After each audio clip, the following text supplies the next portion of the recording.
So last week I asked you whether it was easy or difficult to grow spiritually or to change.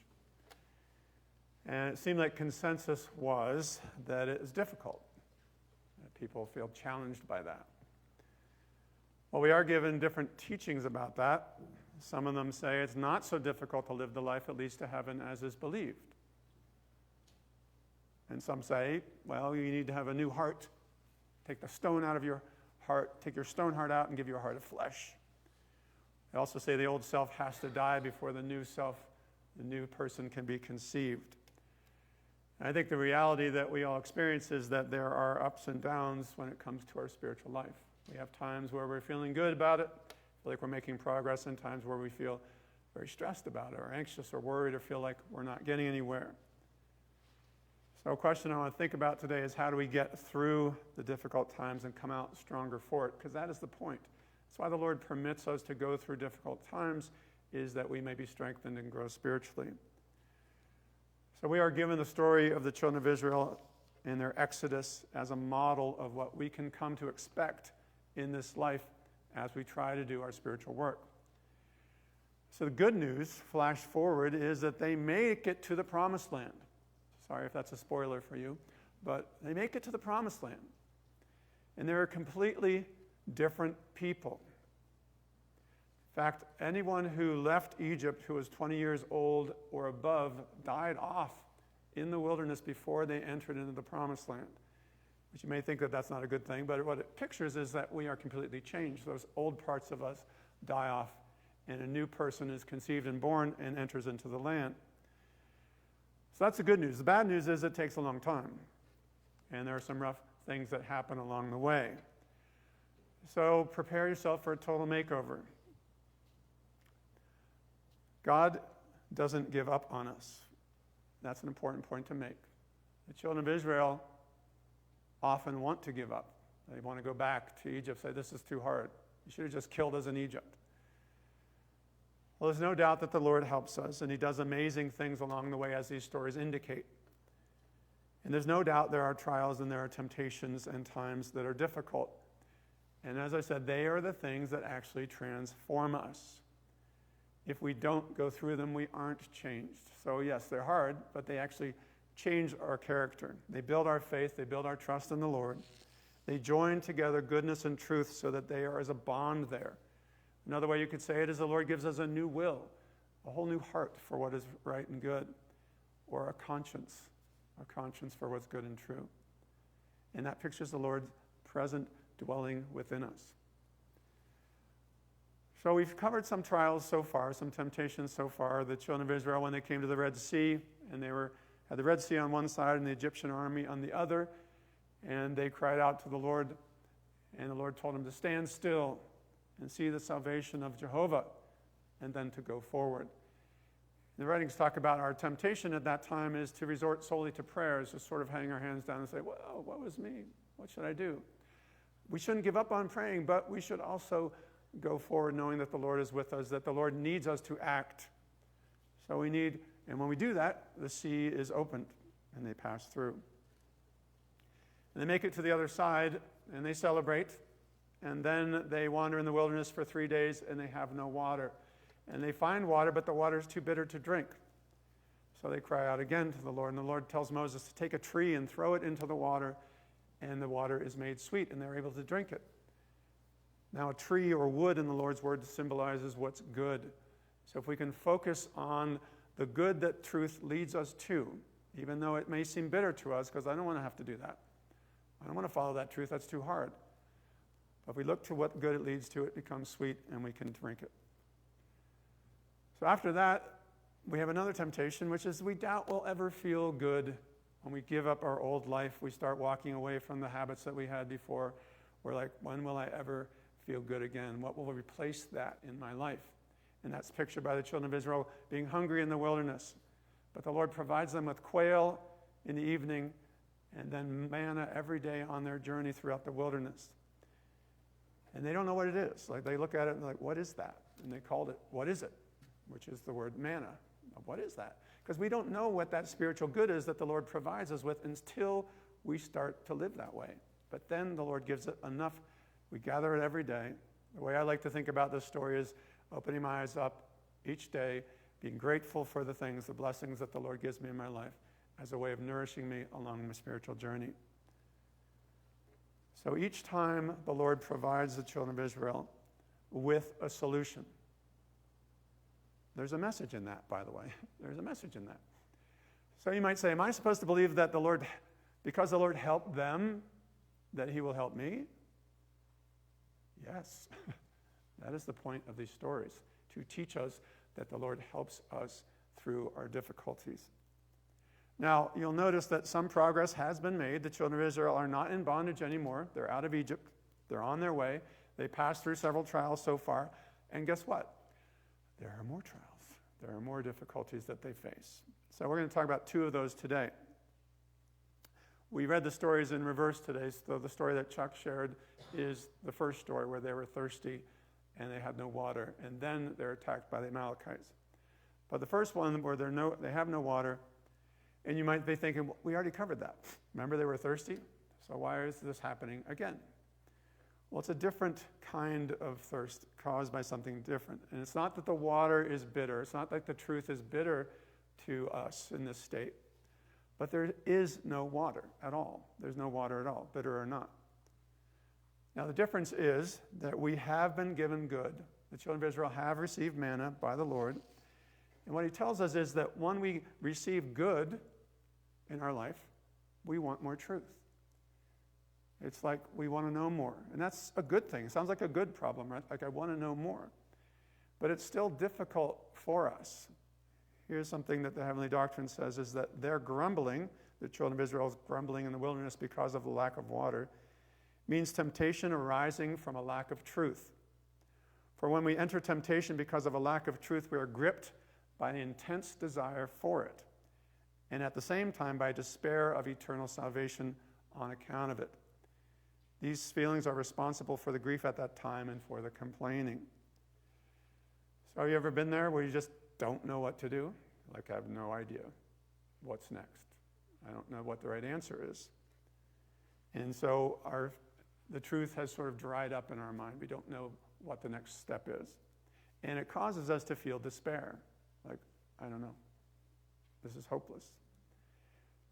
And we worry that we're failing because we don't know what to do next. And this ties in again to the last temptation of hungering in the wilderness, because when we're provided with good, we yearn for truth. The writings say food creates a craving for drink. It's like if I gave you all a bunch of salty pretzels, and you ate them, you would want something to drink afterwards. It's kind of that idea that once the Lord gives us something good, we want to know more. When we're eating a meal, probably most of us want to have something to drink with that meal. And it drives us to seek what is true. The goodness in us craves more truth to marry itself to. And the writings actually say we have a burning desire for truth. I don't know if you felt that way about yourself, but have you had a passion for, I really want to know what the answer is. So maybe you've achieved something good in your life, but now you're lost as to the next steps. Think about a new parent. Wonderful thing. They have this child that they've been blessed with. What do I do? Where's the manual? Why is it crying? I mean, there's all these things you have to figure out. You thirst. You're reading all these books trying to figure it out. What is the way to deal with this child? How do I help them? Or as your child grows and they enter new stages of life. They're in preschool. How do I handle that? They're in high school. How do I handle that? They're moving out of my house. How do I handle that? How do we navigate these new things? And we're thirsty for the truth. Or maybe someone is entering retirement. How do I navigate my life without the thing that I did for all these years? That was my primary use in life. What do I do? Or a new job. You're starting a new job. It's like you walk in there like, I don't know what to do. I remember entering theological school thinking that I was supposed to know all the stuff ahead of time. And somehow later it dawned on me, oh, that's why I'm here. I'm here to learn. I don't know it yet, so I don't have to feel badly about that. Or if you're entering a new grade level in school, same sort of thing. Or an empty nest, your children are moving out. So It seems like it's a good trial because we want something positive. Instead of not liking the water, like in the previous temptation where they thirsted and the water was bitter, they couldn't drink it. There just isn't any water. So instead of not liking the truth, there's none to have, and we want it, we crave it. Psalm 63 says, "You, God, are my God. Earnestly I seek you. I thirst for you. My whole being longs for you in a dry and parched land where there is no water." Now, there's a couple interesting things about this temptation or this story around it. It says the children of Israel, there's a lot of complaining and grumbling that happens in this temptation, right? They contended with Moses, it says, and they complained, and they wanted to stone him. So they weren't happy about this. Why? Because those are the feelings that we get when we despair our own salvation. We know we need to grow more. But it's interesting because the advice that the heavenly doctrines give is, don't complain so much. Like, why do you contend with me means that, quote, they should be more restrained in their complaining. Like, what are you complaining about? Oh, ye of little faith, you might say. Don't you remember how I led you out of Egypt? Do you remember the Red Sea parting? And do you remember the bitter water that was turned sweet? Do you remember the manna you had this morning? Do you remember that? Have some humility, the text asks us for. And it says, don't demand truth from the Lord, but it says be insistent about it, which is interesting. It's like, be insistent, go to the Lord and be insistent that you give me the truth, but do it humbly. Don't be a jerk about it. Say, Lord, I'm struggling. The writings actually say this, and you are to strike the rock, means that they are to ask the Lord insistently. This is clear from the meaning of striking as asking insistently, but in humility of heart. So can we be insistent and persistent without complaining and being humble about it? And the result is that water comes out of the rock, and the people drink.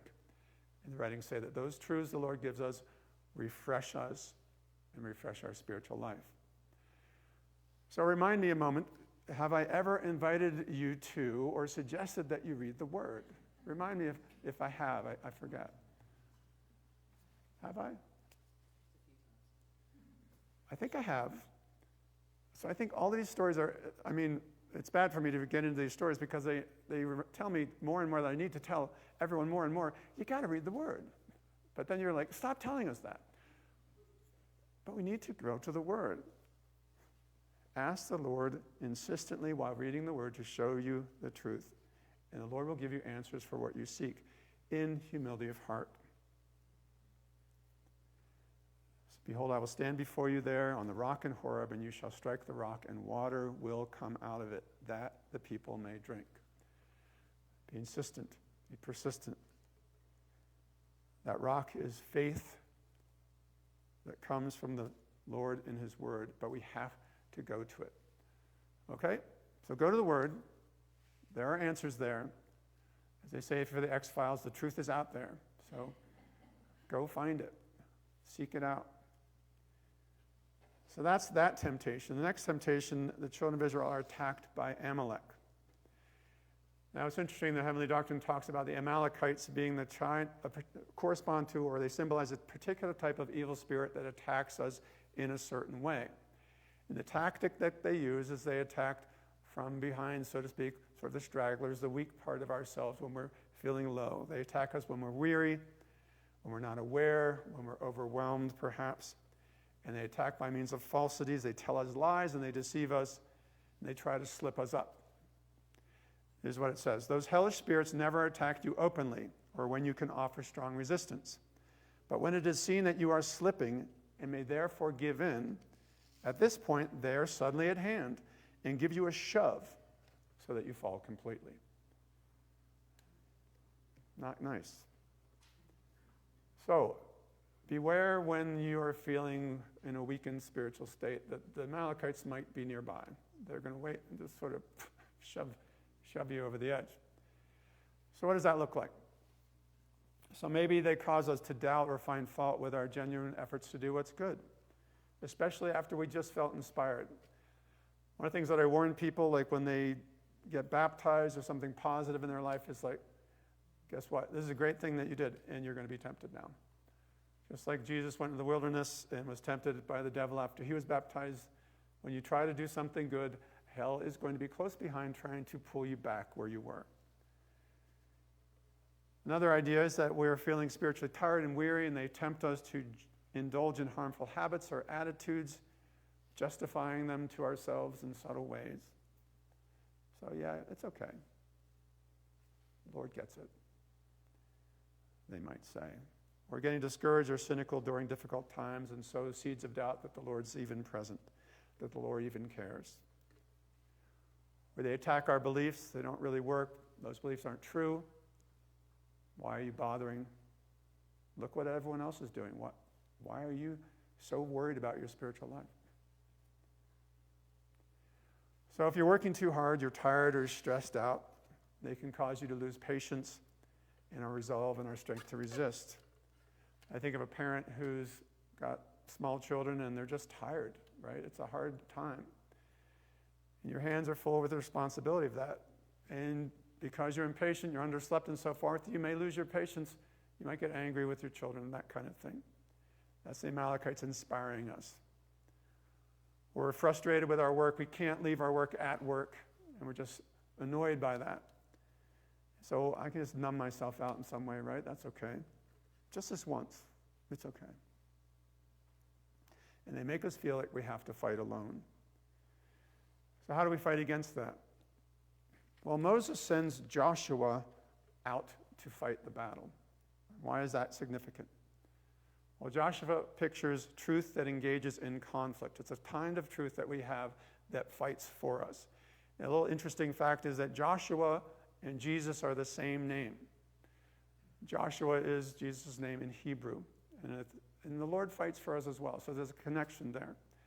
And the name Jesus or Joshua means Jehovah saves. The Lord is the one who will fight for us. And they're truths that we do battle with. If you remember the story of David and Goliath, David goes out to fight against the Goliath. David's a youth, but he gathers 5 smooth stones from the brook, and he puts them in his shepherd's bag.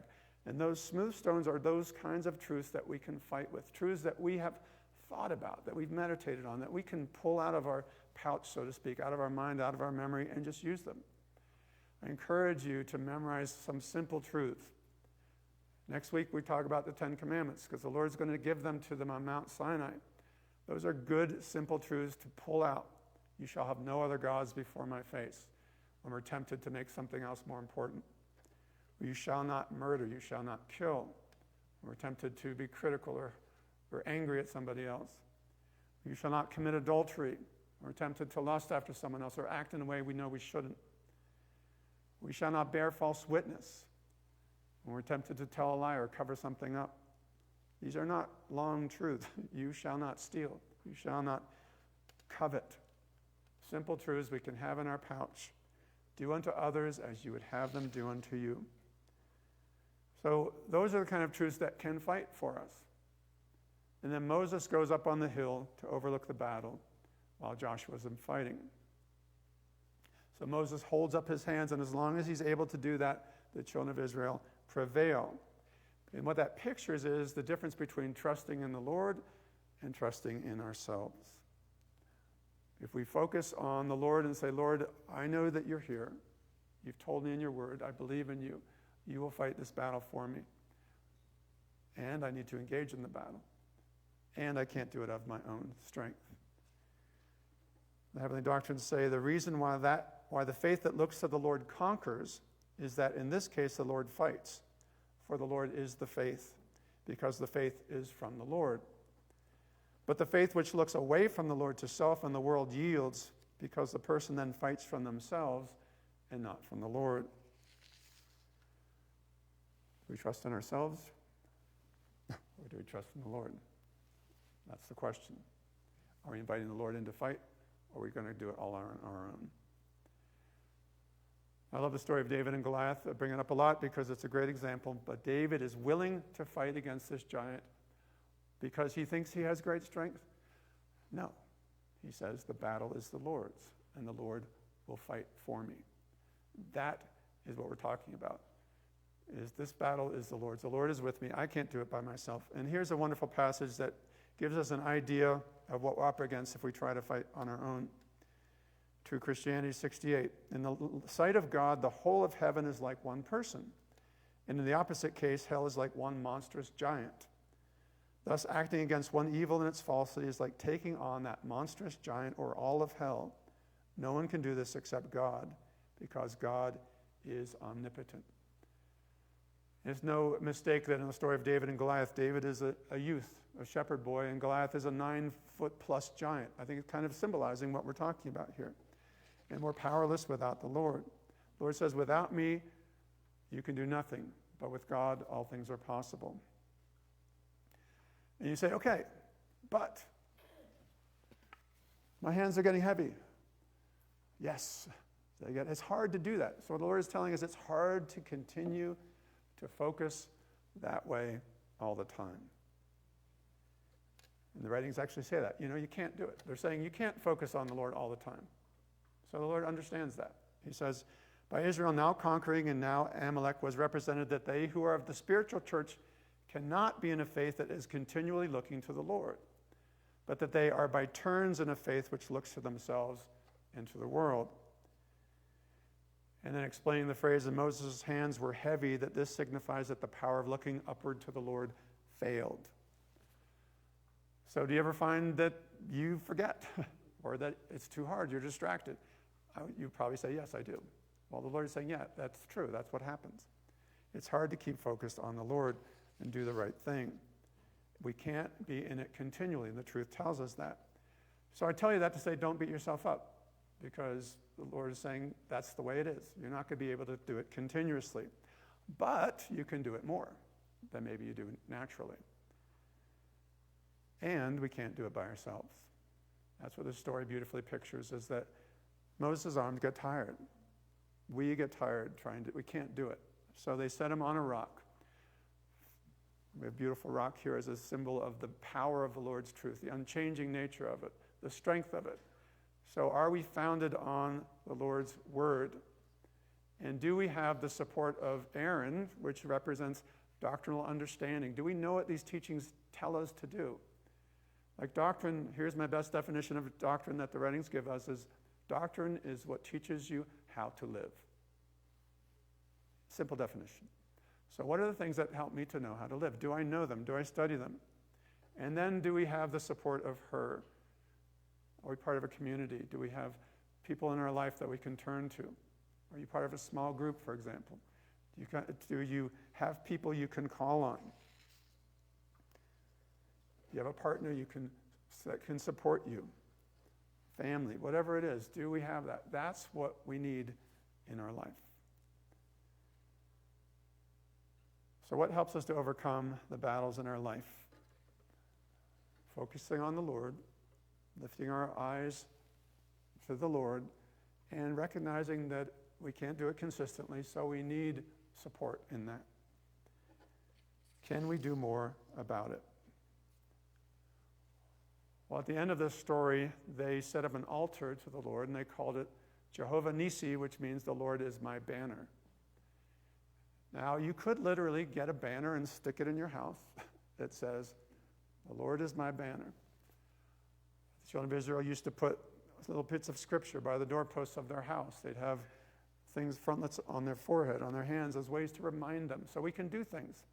We may not want to do that, but we can do things to remind us, the Lord is my banner. The Lord is the one I need to look to. Not just today, because here I am in church, so I already did it. It's Sunday. What about later in today? What about tomorrow? What about the next day? So finding ways to do that. So I just wanted to end by reading the task card, which you have in your thing.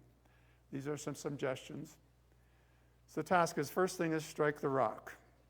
When you feel at loss spiritually, insistently and persistently, but humbly, turn to the Lord in prayer and reading the word and asking for what you need. There's a great parable that Jesus talks about. A friend comes at midnight asking his friend for some loaves of bread because they had guests that came, but the friend calls out and says, I'm in bed, leave us alone, I'm with the kids. And he keeps knocking, and he keeps knocking. And the Lord says, Does he give it to him because he's his friend? No, he gives it to him because he won't stop knocking. It's persistent. So keep knocking. And the second thing is notice the Amalekites. Watch for those inner doubts or negative self-talk when you're tired, discouraged, or have just made progress. Recognize these as the Amalekite attacks and do not try to battle them alone. Which leads to number 3, lean on Aaron and Hur. Identify who your supports are in your spiritual journey. Your friends, your family, your community, the teachings. Thank one Aaron or Hur in your life for an intentionally go out of your way to support someone else. Because one of the things that is striking about what the Heavenly Doctrine says about this story too is that charity towards the neighbor is looking to the Lord. So a way that we can actually be looking to the Lord instead of just like holding our hands up and thinking about it is when we do something or think about other people, we actually are looking to the Lord. It's the same thing. So I'll leave you with those thoughts and invite us to bow our heads for a prayer.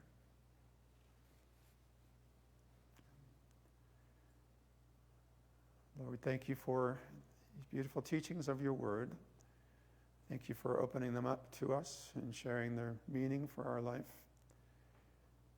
Give us the truth that we need. Help us to insistently and humbly go to you. Strike the rock that we may drink of your truth.